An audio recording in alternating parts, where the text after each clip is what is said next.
계속해서 먼저 온 통일, 북한 이탈 주민 관련 사업들에 대한 의원님들의 질의가 많았는데요. 저는 먼저 갔던 통일, 금강산 관광이나 개성공단 사업에 혹은 또 북한에서 내지 경제 사업, 협력 사업 이런 데 참여했던 분들에 대한 배려, 또 그들의 피해에 대한 어떤 지원, 이런 것들도 굉장히 중요하게 다루어져야 된다, 이런 생각입니다. 개성공단 사업 같은 경우는 날마다 작은 통일이 일어나던 그런 기적의 공간이다, 이런 표현도 있었고요. 최근에 어떤 의원님도 지적하셨지만 북한이 시장화 이런 것들이 시작되고 있는 그런 마당에 그 장마당의 중국 제품이 아니라 이 다음 단계로서 개성공단 제품들이 이렇게 오고 가고 또 팔리고 사고 이런 과정들이 있다는 있을 수 있다는 그런 상상을 해보면 굉장히 민족적으로도 또 이 기업인들의 측면들 넘어서 굉장히 중요한 기회를 상실했다, 이렇게 보여집니다. 그게 우리 시장일 수도 있는 거고 민족 공동의 번영을 이룰 수 있는 그런 민족 공영의 시장일 수도 있는 이런 기회들을 우리가 놓친 것이다, 이렇게 보여져요. 이런 과정에서 주요한 정책적 결정들은 우리 정부가 한 거거든요. 그만큼 우리 정부가 더 많은 책임을 가지고 개성공단 참여했던 기업이나 아니면 그들과 관계되었던 협력 기업이나 또 이런 과정에 관계됐던 근로자들, 노동자들을 지원하고 돌봐주는 노력, 이런 건 굉장히 중요하다, 이렇게 보여져요. 근데 거의 1년이 다 돼가고 있는 시점인데도 개성공단 입주 기업들, 이분들의 지원에 대한 요청, 이런 것들은 우리 정부가 지금 말끔하게 해결 못하고 있고, 이것이 길어지는 과정에서 협력사하고의 갈등으로 번지고, 근로자들은 또 다른 대책 없는 이런 시간들만 이렇게 지속되고 있거든요.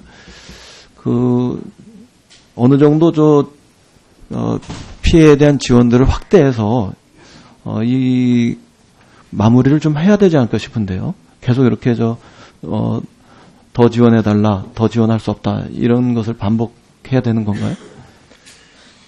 예, 지금 근로자 부분은 사실 상당히 이제 해소가 되고 있고요.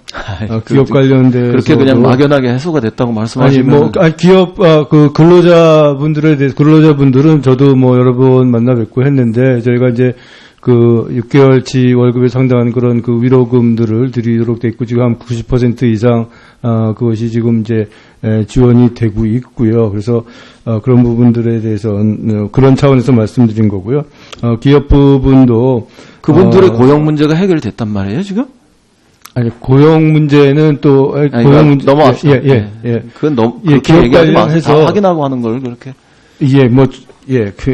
기업 부분에 대해서도 일단 저희가 여러 가지 관련 제도와 기준에 근거해서 지원책과 지원 금액을 마련을 해서 일단 지금 제가 말씀드리고 싶은 거는요. 1차 중단 때보다 2차 중단이 확실히 장기화되고 있는 거고요. 그다음에 개성공단을 중단시켰던 정책적 결단을 우리 쪽에서 한 거예요. 1차 때는 저쪽에서 했지만. 그 다음에 보험금은 당연한 권리잖아요. 그것이 기금에서 나간다 하더라도 이건 보험금은 어떤 의미에는 당연한 권리라고요. 그리고 기금 사용의 어떤 상한선 이런 것들이 제한되어 있는 게 아니잖아요. 그러면은 대통령께서 말씀하신 그대로 피해 기업의 구제에 최선을 다하겠다. 이런 말씀이 피부적으로 다가올 수 있도록 해야 되잖아요. 이 말씀이 피해 기업의 구제에 최선을 다하겠다는 이 표현이 적당히 구제하겠다 이런 표현이 아니잖아요. 적절하게 하겠다 이렇게 표현한 것도 아니고. 그러니까 어떤 말씀 드리고 있는지 잘 알고 계실 테니까 최대한의 지원책을 강구하시고 이걸 1년이 가기 전에 마무리를 하는 것이 전 좋다 이렇게 생각을 해요. 계속 그렇게 남겨둘 문제는 아닌 것 같다. 이런 측면에서 드린 말씀이고요. 말씀 나온 김에 한 가지만 더 얘기하고 싶은데, 이 통일이 되었을 때를 가정할 때 말입니다. 북한의 그 주민들이 그냥 방치되면은 작으면 200만, 많으면 500만이 그 일자리를 찾아서 이동할 수 있다고 그러잖아요. 근데 그것에 대비해서 우리가 미리 통일을 준비해 나가는 과정에서 북한의 산업단지도 만들고 거기에서 정주할 수 있는 도시 기능 이런 것들도 살려놓고 그러면 그 부분들이 정주할 거란 말이에요. 이동하지 않고. 임금 격차가 그렇게 크게 나지 않고 뭐 한 3분의 2 수준만 돼도 정주할 수 있다 그래요. 그것이 저는 통일 이후의 사회적 갈등, 민족 내부의 갈등 이런 것을 줄이는 또 현명한 그 길이기도 하다고 생각해요. 그런데 지금 우리가 불가피하게 넘어오시는 분들이야 어쩔 수 없지만 언제든지 다 와라. 이런 메시지를 던지는 건 통일 이후의 상황을 대비해서도 꼭 현명한 것 같지는 않아요. 제가 볼 때는. 불가피하게 오시는 분들은 우리가 아까 제가 오전에 질의할 때처럼 이분들이 잘 정착하고 정주할 수 있도록 우리가 대책이나 제도적 차원에서도 더 잘 만들어야 되겠지만 그런 측면에서 저는 많이들 남쪽으로 와라. 자유대한의 품으로 와라. 이렇게 하는 것보다는 어떤 면에서는 경제협력 이런 것들을 내실화하고 실질화해서 북쪽에 그 변화 이런 것들을 자연스럽게 일어날 수 있도록 하는 것이 더 현명한 정책 같아요. 전 그런 면에서 얼마 전에 윤상현 의원님이 대정부 질의나 상임위 때 이렇게 말씀하시는 것들은 경청할 만한 그런 거라고 생각해요. 그런 걸 촉진하는 것이 오히려 좋은 거다. 이렇게 보여지거든요. 어떻게 생각하세요?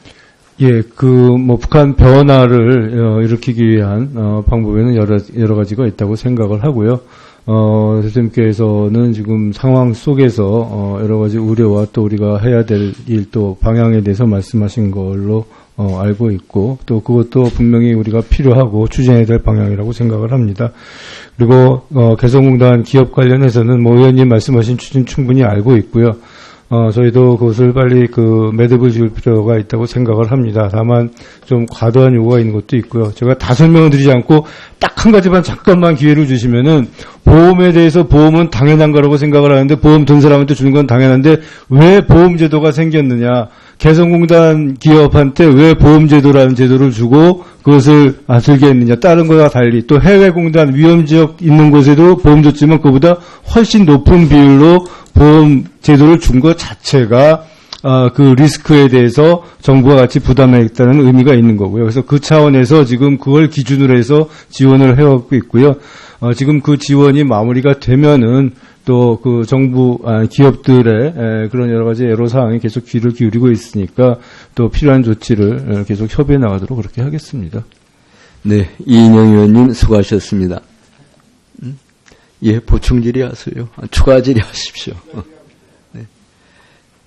자, 이번엔 최경환 의원님 질의해 주시기 바랍니다.